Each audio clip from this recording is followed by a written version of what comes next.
Welcome to Webline. शवशव कहती है कि मैं अपना बदला लेने के लिए उस चैन के घर पर गई थी, पर वहाँ जाकर मैंने देखा कि उसने तो पहले से ही किसी ताओइस्ट को हायर करके रखा है। मैं बस उसे वहाँ पर मारते मारते बची हूँ। जब वो यहाँ पर इस होटल में आया तो मुझे लगा कि ये अच्छा चांस है, मैं उसे कल रात मार ही देती, पर तुम लोगों ने आकर सब कुछ खराब कर दिया। जियान्यू कहती है कि तुम कानून को अपने हाथ में मत लो। अगर चैन ने कोई गुनाह किया है तो कानून उसको उसके किए की सज़ा देगा। शवशव कहती है कि कानून ऐसा इस दुनिया में कुछ नहीं होता, वो एक अमीरजादा है। अमीरजादे के लिए कानून से बचना कोई मामूली बात नहीं है। चैन जैसे बुरे लोग क्राइम करने के बाद सड़कों पर खुले आम घूमते हैं।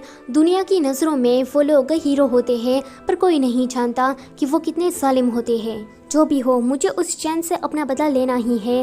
ल्यूरेन कहता है कि देखो तुम कुछ गलत समझ रही हो, इस दुनिया में अभी भी न्याय जिंदा है। जियान्यू कहती है कि अभी अभी तुमने कहा ना कि तुम चैन के घर गई थी, तो क्या तुम हमें वहाँ पर ले जा सकती हो? हम तुम्हारी मदद करेंगे तुम्हारा बदला लेने में। शवशव कहती है कि ठीक है, मैं कल इंतज़ार करूंगी। ल्यूरेन कहता है कि जल्दी से इस बोतल के अंदर छुप जाओ, वरना तुम्हें कोई दूसरा ताओइस्ट पकड़ लेगा। यहाँ पर तुम सेफ हो। तो शवशव जल्दी से उस बोतल के अंदर छुप जाती है। जियान्यू सो रही थी, उसे एक बुरा सपना आता है। वो सपने में ग्रैंडपा मास्टर चिंग्यून का नाम ले रही थी। साथ ही साथ में उसे याद आता है कि कैसे वो उस आग के कुएं में कूदकर मरी थी। अचानक से ही वो पानी में चली जाती है, जहाँ पर कुछ हड्डियाँ उसको नीचे खींच रही थी। पर तभी ही नेथर किंग का हाथ वहाँ आता है उसके सपने में, और वो उसे बचा लेता है। प्रेजेंट में नेथर किंग कहता है कि शवयू डरो मत। जियान्यू उठ जाती है। वो कहती है कि तुम यहाँ कर क्या रहे हो? नेथर किंग कहता है कि तुम्हें क्या कोई बुरा सपना आया था? जियान्यू कहती है कि तुम्हें अंदर आने को किसने कहा? जल्दी से मेरे रूम से बाहर निकलो। नेथर किंग कहता है कि मैं तो तुम्हारे करीब रहकर तुम्हें बचाना चाहता हूँ।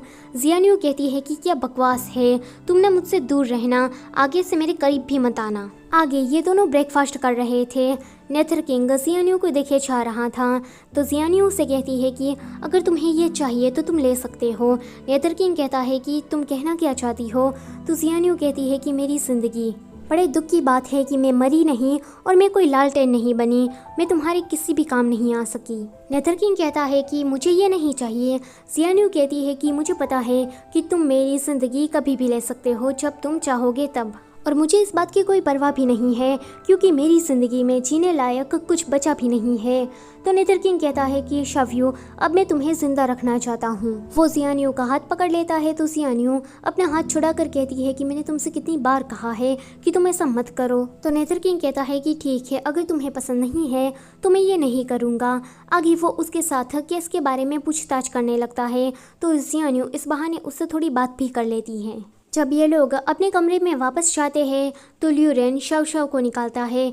वहाँ पर 2 ग्रीम रीपर आए थे, वो शवशव की आत्मा को लेना चाहते थे।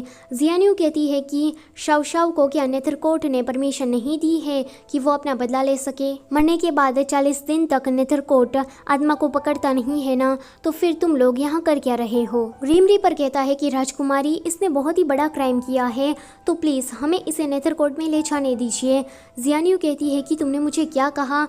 ल्यूरेन सोचता है कि वाह वाह, ऐसी कई सारी बातें हैं जो कि मुझे नहीं पता है। नेथर किंग कहता है उन दोनों से कि राजकुमारी ने क्या कहा, तुम लोगों ने सुना नहीं?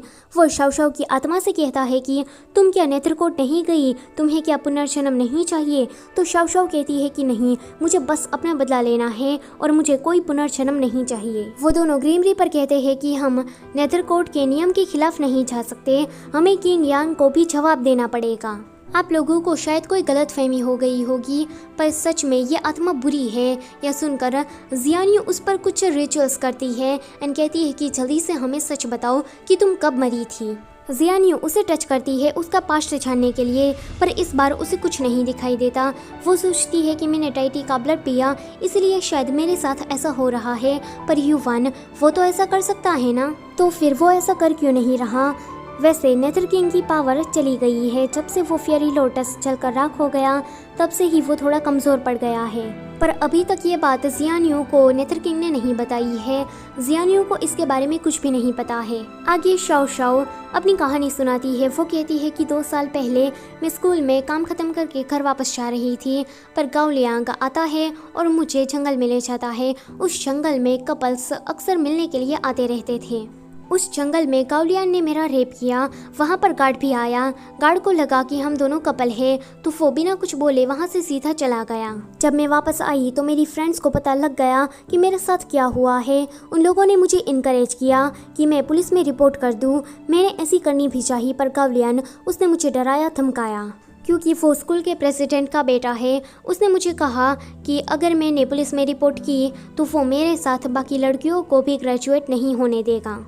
इसी के साथ ये वाला चैप्टर होता है यहीं पर ही ख़त्म। लाइक, शेयर, कमेंट, सब्सक्राइब करना मत भूलना। Thank you for watching.